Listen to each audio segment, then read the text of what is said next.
Welcome dear students. चलिए फिर से देखते हैं एक बहुत important question. The pair of equation y is equal to 0 and y is equal to 6 has the solution. हमारे पास में इक्वेशन दे रखी है, y इज इक्वल टू 0 है, एक y इज इक्वल टू 6 दे रखा है और पेयर है हमारे पास में, यानी दो इक्वेशन दे रखी हैं और दोनों ही कैसी हैं हमारे, ये लीनियर इक्वेशन है, सिमल्टेनियस लीनियर इक्वेशन हो गई हमारे पास में। y इज इक्वल टू 0 है और यहाँ पे y इज इक्वल टू 6 है। सिमल्टेनियस लीनियर इक्वेशन होते हैं, हमारे पास पेयर दे रखा है दोनों का। तो क्या होता है, इनका सॉल्यूशन कैसे निकालते हैं? सॉल्यूशन हमारे पास में जब निकालते हैं तो हम ये देखते हैं कि या तो वो इंटरसेक्ट करें दोनों ही, या फिर क्या करें भाई, हमारे पास में जो दोनों जो लाइंस होती हैं, दोनों जो लाइन रिप्रेजेंट कर रही थी, भाई लीनियर इक्वेशन हमारे पास लाइन से रिप्रेजेंट होगा, इनका ग्राफ जो होगा वो किससे रिप्रेजेंट होगा, तो यहाँ से जैसे इंटरसेक्ट करती हैं तब एक जगह कर रही हैं तो यूनिक सॉल्यूशन मिलता है। कभी नहीं करती हैं, इस तरह से चली जाती हैं, पैरेलल चली जाती है तो नो सॉल्यूशन हो जाता है। और जब इसी पे एक लाइन जो दूसरी के ऊपर ही अगर सेम उसी पे ही क्या कर रही हो, कोइंसाइड कर रही हो, यानी एक ही के ऊपर दूसरी लाइन भी उसी पे ही सेम उसी के ऊपर ओवरलैप कर रही हो, तो वहाँ से क्या मिलेगा, इन्फाइनाइटली मैनी सॉल्यूशन मिलेंगे। जहाँ भी हर जगह टच ही करती हुई जा रही है, हर जगह जब भी टच करेगी, कट करेगी, इंटरसेक्ट करेगी, सॉल्यूशन मिलेगा। तो ये क्या हो गया, हमेशा यहाँ पे कहीं न कट कर रही है, न टच कर रही है, न इंटरसेक्ट कर रही है, तो ये पैरेलल हो गई, नो सॉल्यूशन, इनका सॉल्यूशन ही नहीं है, इनका एक ही सॉल्यूशन है। यहाँ से एक दूसरे काट लिया, अब ये दोबारा सेम प्लेन में दोबारा नहीं काटेंगी। जो लाइन्स होती हैं एक प्लेन में, जो स्ट्रेट लाइन है वो दोबारा एक दूसरे को इंटरसेक्ट नहीं करती हैं, सिर्फ और सिर्फ एक बार ही इंटरसेक्ट करती हैं। तो यहाँ से ये सिर्फ एक बार कर रही है और यहाँ पर ये कभी करेंगी नहीं, क्योंकि ये लाइन कैसी हैं, ये पैरेलल लाइंस हैं। और यहाँ पे ये क्या हुआ, ऐसी कोई जगह नहीं है जहाँ पर ये एक दूसरे को टच नहीं कर रही हैं, बिल्कुल उसके ऊपर हर जगह टच होती हुई जा रही हैं। तो जितनी जब सारी जगह टच कर रही हैं तो आप हर जगह से सॉल्यूशन ले सकते हैं।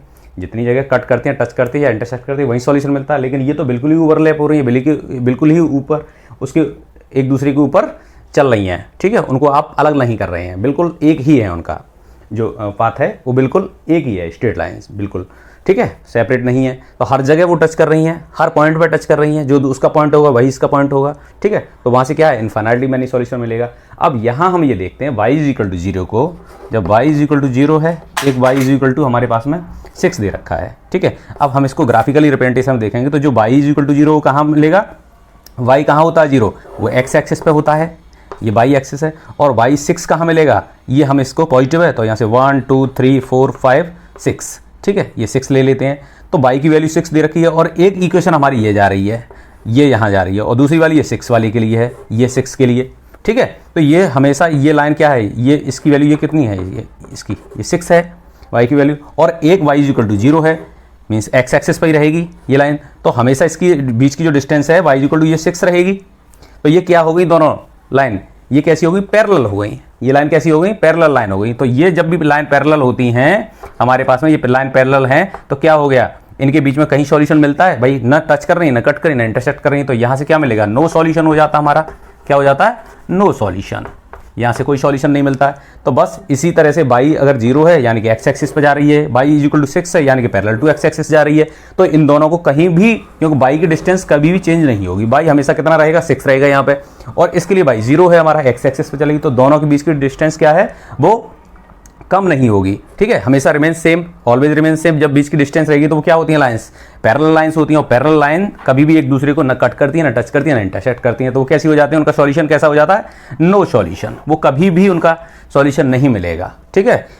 तो यहाँ से सॉल्यूशन नहीं मिलेगा हमारे पास, तो सॉल्यूशन कैसा नहीं होगा, बाय 1 2 नो सॉल्यूशन, इन्फाइनाइट, कोई होगा ही नहीं सॉल्यूशन, क्योंकि न कट करेंगे, न टच करेंगे, न इंटरसेक्ट करेंगे, तो नो सॉल्यूशन हो गया इनके लिए, ठीक है। तो ऑप्शन सी हमारा करेक्ट ऑप्शन हो जाएगा।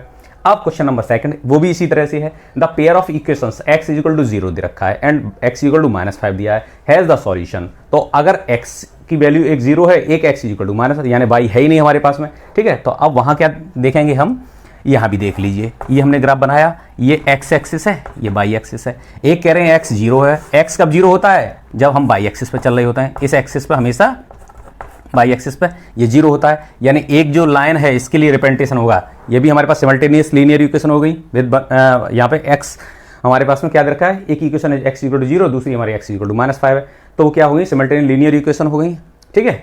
तो इनका सॉल्यूशन भी हम इसी तरह से निकालते हैं, या तो वो कट करें एक जगह पे, या फिर कहीं कट नहीं कर रहे हैं, पैरेलल हो गई, और या फिर वो एक दूसरे के ऊपर पैरेलल मतलब ओवरलैप कर रही है, मीन्स कोइंसाइड कर रही हैं, ठीक है। तो यहाँ से कोई सॉल्यूशन नहीं, यहाँ से कोई सॉल्यूशन नहीं, यहाँ से एक सॉल्यूशन सिंगल सॉल्यूशन मिल रहा है, और यहाँ से इन्फाइनाइटली मैनी मिल रहे हैं। तो ये लाइन हमारी x इक्वल टू 0 ये y एक्सिस पे होगा। अब x इज इक्वल टू कितना रखा, -5, तो ये -5 इधर चलेगा, इधर पॉजिटिव जाते हैं, इधर x डैश की तरफ, 1 2 3 4 5, यहाँ से -1 और ये इस तरह -2 -3 -4 -5, यानी ये जो डिस्टेंस होगी यहाँ से -5 होगी। तो ये आप ये जो डिस्टेंस होगी ये वाली यहाँ तक, तो ये हमेशा -5 ही रहेगी। कितनी रहेगी?